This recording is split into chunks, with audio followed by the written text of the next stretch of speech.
From the Massachusetts Broadcasters Station of the Year, this is Western Mass News at 6 p.m. Remembering a local hero on Veterans Day, coming up the lasting legacy one leaves behind. And on this Veterans Day, we're learning more about proposed renovations to the COVID-19 ravaged Holyoke Soldiers Home. I'm Audrey Russo, and coming up, I'll have more on what could change. And a local restaurant is speaking out tonight, challenging possible false COVID-19 claims against their establishment. It's a story you'll only see here on Western Mass News. Good evening, everyone. Thanks for joining us here on this Veterans Day. I'm Jordyn Jagolinzer. Chris Pisano is off tonight. Today, we're remembering a local hero, Master Sergeant Louis De Leon Figueroa, who died in combat last year. Western Mass News reporter Sarah Granelli spoke with his sister. She joins us live at our MGM studios with the latest. Sarah?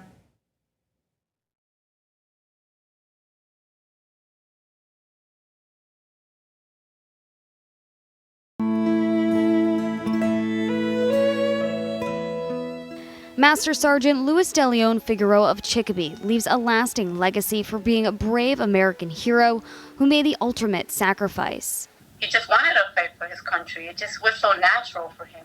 Master Sergeant De Leon Figueroa was killed in a combat operation in Afghanistan last year in August. His sister, Terrence De Leon, last saw her brother 3 months earlier when she went to visit him in Florida before he deployed. She tells Western Mass News she cherishes the times they spent together. I'm just so grateful. I'm blessed that God gave me a chance to give him that last hug when he dropped us off at the airport. He served more than 13 years in the Army, deploying 6 times as an infantryman to Iraq and Afghanistan. He was also deployed as a Green Beret to South America and Afghanistan. Master Sergeant De Leon Figueroa was a highly decorated hero receiving a Bronze Star Medal, the Army Commendation Medal with Valor, and a Purple Heart. With all of his accomplishments, his sister remembers him as a great brother. He liked scary movies, and I don't like scary movies, so he had us watching like a lot of scary movies. He loved the beach. The beach was like his stress reliever, kind of getting away from, the Army, and whenever he needed to decomposed from everything that he's been through and he has seen, because he also has seen a lot of things out there at war. She says a day like Veterans Day is hard, but she finds comfort in knowing he died doing something he loved, serving his country. Just a fighting spirit that's where I find comfort at, knowing that he left doing what he just wanted to do the most, what he enjoyed to do the most. As heartbreaking as it is, this was his passion. He would have turned 32 years old this year. He leaves behind 2 children. Live at the MGM studios, I'm Sarah Granelli for Western Mass News. Sarah, thanks for that live report on this Veterans Day. The company selected to renovate the Holyoke Soldiers Home has put forth their plans to upgrade that building. This after 76 veterans died from a COVID-19 outbreak, and Western Mass News investigated problems with space and infection control. Western Mass News reporter Audrey Russo joins us live with more details on what the future of the home could look like. Audrey? Design firm Payette released their rapid planning report today with specific goals to upgrade the facility with COVID-19 and other infectious diseases in mind, hoping to stop another potentially deadly outbreak in its tracks.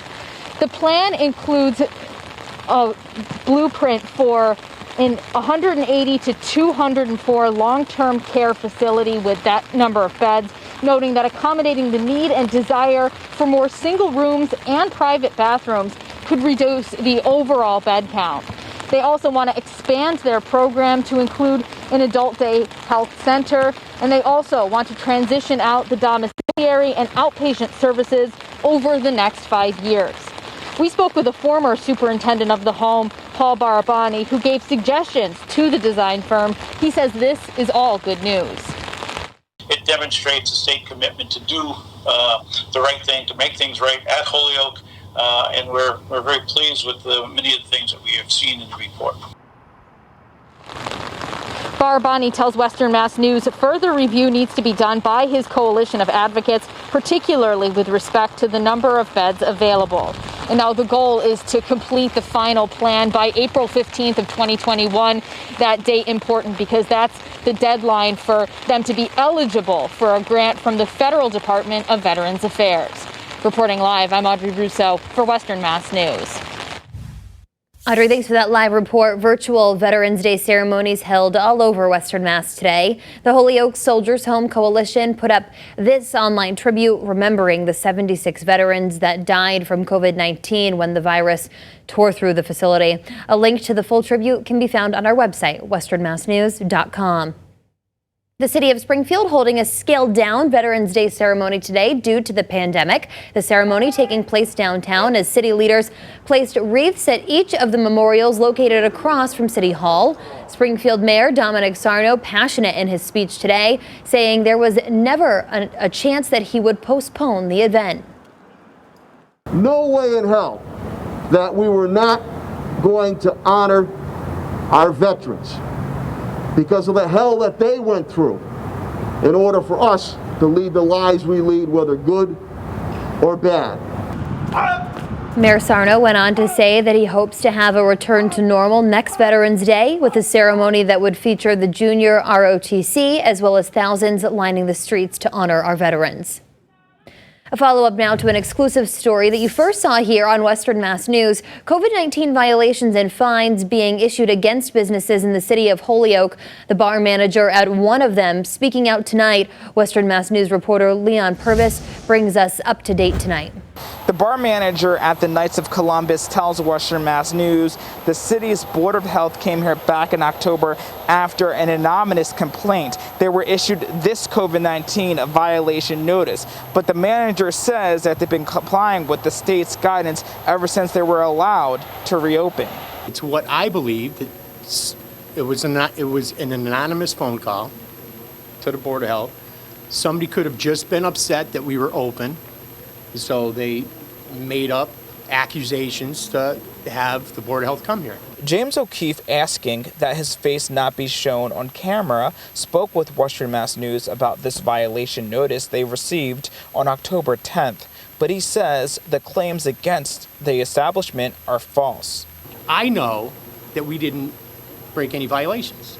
But in the document obtained by Western Mass News, it states the Holyoke Knights of Columbus had the following violations: lack of social distancing in the bar space, having non-food areas open to customers, allowing recreation games in the dining area, not having a proper health screening process for employees, and serving drinks without buying food.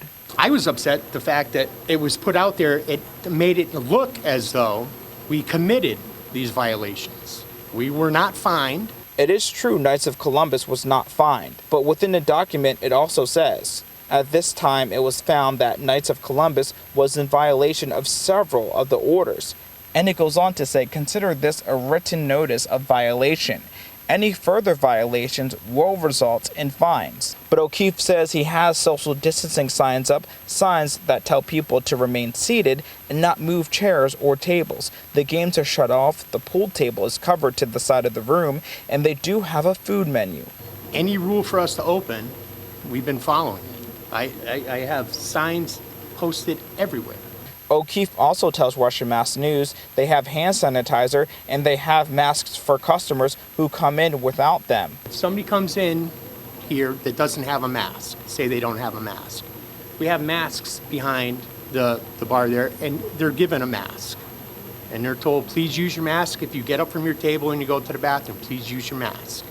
O'Keefe says they're also following the governor's new guidance when it comes to closing early. He tells us he plans to follow up with the Holyoke Board of Health about the violation notice.